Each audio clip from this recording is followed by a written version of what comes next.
Assalamualaikum warahmatullahi wabarakatuh. Oke teman-teman, pada video kali ini saya akan mencoba menjelaskan mengenai persamaan diferensial pada liquid level system. Nah, mengapa sih kita masih membahas tentang persamaan diferensial di sini? Jadi, sebelum kita masuk ke fungsi alih atau transfer function dari liquid level system, kita perlu mencoba memahami bagaimana sih kita kalau ingin mendapatkan respon dari suatu sistem tanpa menggunakan transfer function. Jadi basisnya atau awalnya itu jika kita telah mengetahui ada suatu sistem seperti ini, untuk mendapatkan respon keluaran dari si sistem, kita bisa menggunakan solusi persamaan diferensial. Nah, berikut ini akan saya jelaskan salah satu contoh kasusnya di liquid level system. Nah, kita tahu di sini ada suatu sistem seperti yang telah dijelaskan pada video-video sebelumnya, bahwa ada suatu masukan berupa inflow rate QI dan juga keluaran sistemnya adalah outflow rate atau QO. Nah, meskipun sebetulnya di sini ada ketinggian ya, heat of liquid level, jadi akan ada perspektif kita menganggap output yang kita ukur tuh QO atau H. Nah, di sini di contoh studi kasus ini saya mengasumsikan outputnya adalah QO dan inputnya adalah QI. Sedangkan H di sini adalah output yang tidak terukur. Jadi unmeasured output. Nah, kita memang tidak membutuhkan informasi itu. Ini asumsi studi kasusnya seperti itu. Nah, kemudian yang pertama di sini considering input QI and output QO. Oke, itu tadi sudah saya sampaikan. Then the dynamics of the liquid level system above is, persamaan dinamika ini telah kita dapatkan dan telah kita jelaskan pada video sebelumnya, bahwa dinamika suatu pemodelan dinamik dari liquid level system yang ditunjukkan pada gambar itu adalah seperti ini jika diasumsikan inputnya QI dan outputnya QO. Nah, dari sini we can get the response of QO using the solution of differential equation. Jadi kita bisa mendapatkan response of QO, keluaran dari sistem menggunakan solusi dari persamaan diferensial. Nah, sebetulnya teman-teman sudah ini ya mestinya memahami tentang solusi persamaan diferensial sebelum mendalami tentang proses kontrol, baik itu di kalkulus maupun di matematika teknik. Nah, cuman di sini kita akan coba mengulangi penjelasan tersebut. Jadi, yang pertama, kita harus mengetahui informasi inputnya, masukannya. Nah, di sini saya asumsikan masukannya adalah QI, inflow rate-nya itu tetap. Jadi bisa kita asumsikan sebagai a step signal atau sinyal step dengan nilai atau final value-nya adalah 2. Dan ini kita asumsikan nilainya itu mulai naik dari sesaat setelah T sama dengan 0. Nah, kemudian given R-nya 0,01 dan C-nya adalah 2. Find the solution of below differential equation. Jadi ini adalah differential equation yang kita dapatkan dari the dynamics of the liquid level system. Kemudian QI kita masukkan 2 karena nilainya step ya. Karena nilainya konstan ya, karena dia step signal. Untuk T sesaat setelah sama dengan 0. Nah, kemudian minus QO. Nah, QO ini nanti yang akan kita cari, R-nya dan C-nya bersifat tetap 0,01 dan juga 2. Nah, dari sini DQO DT, jadi kita dapatkan 100 min 50 QO. 100 dari 100 ini kita dapatkan dari pembagian antara 2 per 0,01 kali 2, dan 50 ini dari 1 per 0,01 kali 2. Setelah kita dapat 100 min 50 QO, kemudian kita then we use the concept of separable first order differential equation. Jadi untuk mencari solusi persamaan diferensial itu ada beberapa konsep ya. Salah satunya adalah separable first order differential equation. Jadi akan kita coba pisahkan first order differential equation. Seperti apa? Seperti ini. Kan kita tahu ya persamaannya DQO DT 100 min 50 QO. Nah, ingin kita pisahkan komponen yang mengandung DQO di ruas kiri dan komponen yang mengandung DT di ruas kanan. Jadi masing-masing ruas kita kalikan dengan DT. Setelah kita kalikan dengan DT, kemudian dapatkan seperti ini. Setelah didapatkan, kemudian kita pindahkan QO, komponen QO ini yang mengandung komponen yang mengandung QO ini ke sebelah kiri, sehingga DT ruas kanan hanya terdapat DT. Kemudian integrate each side. Jadi kita coba integralkan masing-masing sisinya, ruas kiri maupun ruas kanan. Di sisi kiri kita integralkan 1 per 100 min 50 QO DQO, dan sebelah kanan integral DT. Untuk ruas kanan, from the right side of equation 1, jadi ini kita declare sebagai equation 1 sebagai penanda. Kemudian from the right side of equation 1, sebelah kanan dari equation 1. Ini kalau kita cari integralnya cukup mudah ya, karena sebetulnya integral dt itu sama dengan integral 1 dt. Sehingga dapatkan t plus c. Nah, setelah didapatkan t plus c di sini, kemudian kita beralih ke left side ya. Di sini kan right side-nya sudah, kita berpindah ke left side sekarang. Ya, ke left side. Kemudian, nah di sini bagian left side-nya. From the left side of equation 1, 1 per 100 min 50 QO DQO, ini kita declare dulu sebagai persamaan 2. Karena nanti cukup panjang ya. We assume, pertama kita mengasumsikan QO ini jadi X dan dan 100 min 50 QO ini jadi U. Jadi X-nya QO, U-nya sama dengan 100 min 50X. Kemudian untuk U sama dengan 100 min 50X, kita diferensialkan terhadap X menjadi, jadi persamaan ini kita diferensialkan dulu du dx, kemudian dapat d 100 min 50X per dx. du dx sama dengan min 50. Nah, ini jelas ya dapat min 50 karena 100 tidak mengandung komponen X, kita diferensialkan atau kita turunkan terhadap X jadi 0, kemudian min 50X diturunkan terhadap X tinggal min 50. Nah, dari sini kita tahu dx adalah min 1 per 50 du.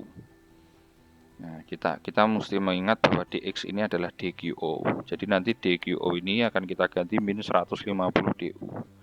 Dan komponen ini akan diganti menjadi u. Substitute equation 3 ya, substitute equation 3 to equation 2. Ini kita substitusikan with respect to the above assumption. Above assumption itu maksudnya di sini X sama dengan QO, U sama dengan 100 min 50X. Jadi ini 1/150 QO. QO-nya kita ganti X. Kemudian nanti bagian bawah ini kita ganti U, dan DX yang ini kita masukkan ke sini. Jadinya seperti ini.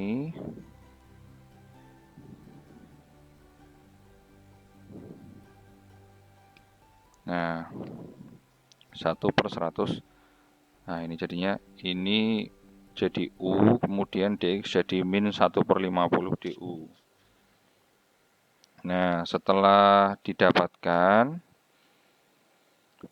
min 1/50 ini kan dia konstanta, jadi bisa kita keluarkan dari integrasi di sini. Sehingga min 150 bisa keluar, sehingga menjadi min 1/50 integral 1/U DU. Nah, this is a standard rule of integral. Kita tahu kalau ada integral 1/U DU, maka hasilnya adalah ln U plus C. Nah, kemudian we can continue the equation 4. Ini equation 4 becomes, kita ubah sehingga dapatkan min 1/50 ln U plus C.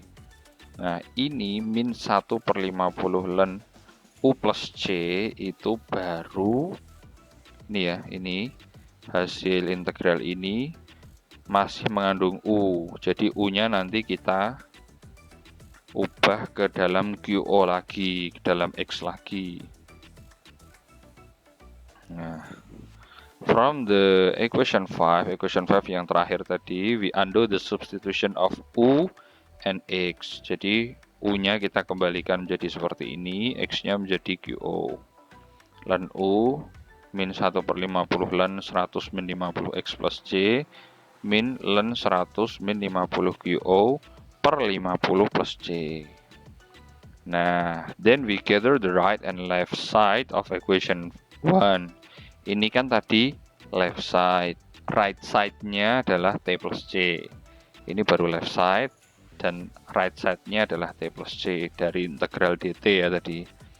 Nah, kemudian setelah kita dapatkan seperti ini, di sini ada konstanta, yang kita tidak tahu berapa nilainya.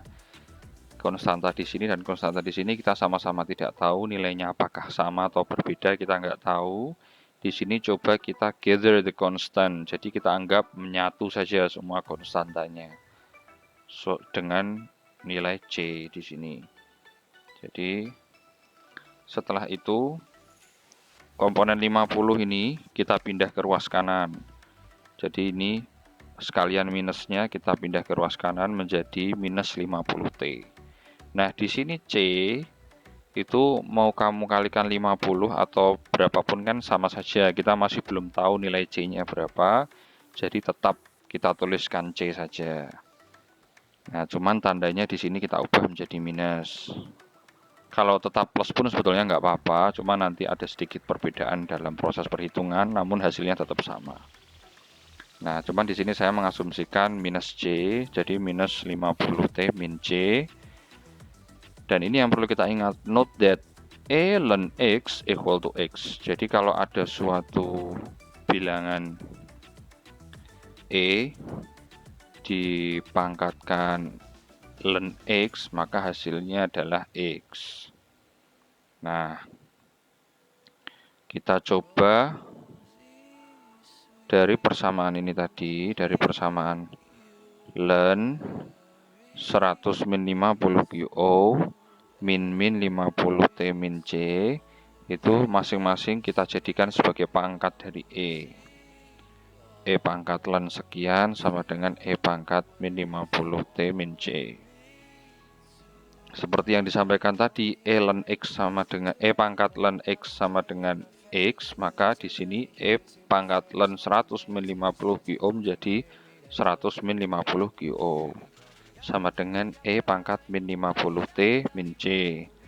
Kemudian untuk min 50 QO sama dengan min 100 ini pindahan dari ruas kiri, kita pindah ke ruas kanan. Kemudian min 50-nya kita pindah juga ke ruas kanan. Min 100 dibagi min 50 jadi 2. Di sini belum ada komponennya, kita pindahkan dengan ruas dengan min 50 dari ruas kiri menjadi min E pangkat min 50 T min C per 50. Dan ini kita declare sebagai equation 6. Nah, setelah kita declare sebagai equation 6, if we determine the zero initial condition, jadi kita asumsikan ini zero initial condition. Saat T sama dengan 0, QO-nya masih bernilai 0. Jadi keluaran sistem itu masih bernilai 0. Saat T sama dengan 0. We can obtain the constant C. Nah, kalau kita sudah tahu kondisi inisialnya seperti apa, kita bisa mendapatkan nilai konstantanya atau nilai C-nya. Nah, setelah itu caranya seperti apa? Nah, ini kan QO sama dengan 2 min E pangkat min 50 T min C per 50.